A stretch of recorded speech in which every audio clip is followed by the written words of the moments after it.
यात्रियों के लिए एक बड़ी और राहत भरी खबर सामने आई है। अब महाराष्ट्र, मध्य प्रदेश, उत्तर प्रदेश और बिहार के बीच सफर करने वाले लाखों यात्रियों को एक नई और आधुनिक रेल सुविधा मिलने जा रही है। भारतीय रेलवे ने पुणे दानापुर अमृत भारत एक्सप्रेस के नियमित संचालन की घोषणा कर दी है। खास बात यह है कि यह ट्रेन विंध्य क्षेत्र के प्रमुख स्टेशन सतना से होकर गुजरेगी, जिससे रीवा, सतना और आसपास के जिलों के यात्रियों को भी सीधा लाभ मिलेगा। रेलवे द्वारा जारी कार्यक्रम के अनुसार पुणे दानापुर अमृत भारत एक्सप्रेस का नियमित संचालन 27 जून से पुणे स्टेशन से शुरू होगा, जबकि दानापुर से यह ट्रेन 29 जून से रवाना होगी। लंबे समय से इस रूट पर बेहतर कनेक्टिविटी की मांग की जा रही थी, जिसे अब रेलवे ने पूरा कर लिया है। सबसे पहले बात करते हैं ट्रेन के संचालन की।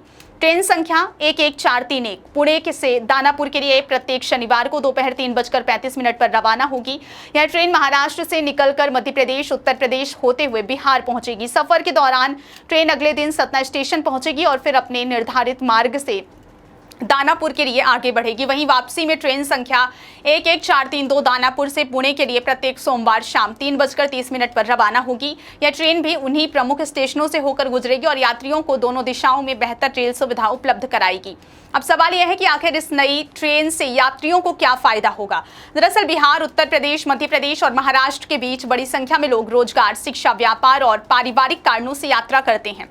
अभी तक यात्रियों को कई बार ट्रेनों में लंबा इंतजार करना पड़ता था या फिर कंफर्म टिकट मिलना मुश्किल हो जाता था, लेकिन अमृत भारत एक्सप्रेस के नियमित संचालन से यात्रियों को एक नया विकल्प मिलेगा और लंबी दूरी का सफर पहले की तुलना में अधिक सुविधाजनक हो सकेगा। ट्रेन की एक और बड़ी खासियत इसका सतना स्टेशन पर ठहराव है। रेलवे के इस फैसले से रीवा, सतना, मैहर, सीधी और पूरे विंध्य क्षेत्र के यात्रियों को सीधा फायदा होगा। अब यात्रियों को पुणे या बिहार जाने के लिए अतिरिक्त ट्रेन विकल्प उपलब्ध रहेगा।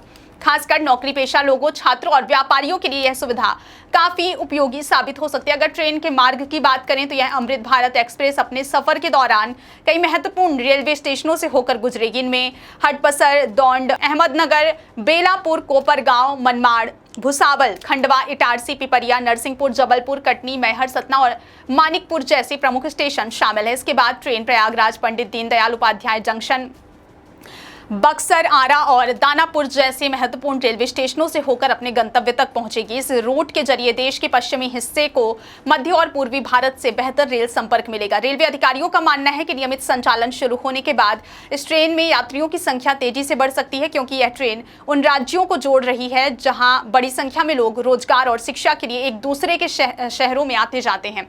इसके अलावा अमृत भारत श्रेणी की ट्रेनों में यात्रियों की सुविधा को ध्यान में रखते हुए कई आधुनिक सुविधाएं भी उपलब्ध कराई जाती है। यही वजह है कि इस ट्रेन को लेकर यात्रियों में पहले से ही उत्साह देखने को मिल रहा है। हालांकि रेलवे ने यात्रियों को एक जरूरी सलाह भी दी है। रेलवे का कहना है कि यात्रा पर निकलने से पहले यात्री ट्रेन का समय, ठहराव और अन्य जानकारी रेलवे की आधिकारिक वेबसाइट या अधिकृत माध्यमों से अवश्य जांच ले। परिचालन संबंधी कारणों से समय सारणी में बदलाव संभव हो सकता है। कुल मिलाकर कहा जाए तो पुणे दानापुर अमृत भारत एक्सप्रेस का नियमित संचालन मध्य भारत और पूर्वी भारत के बीच रेल संपर्क को और मजबूत करेगा। सबसे बड़ी बात यह है कि सतना स्टेशन पर ठहराव मिलने से विंध्य क्षेत्र के लाखों यात्रियों को सीधा लाभ मिलेगा और लंबी दूरी की यात्रा अब पहले से कहीं ज्यादा आसान और सुविधाजनक हो सकेगी। फिलहाल इस बड़ी रेल सौगात पर यात्रियों की नजरें टिकी हैं और 27 जून से शुरू होने वाली इस नई सुविधा का बेसब्री से इंतजार किया जा रहा है।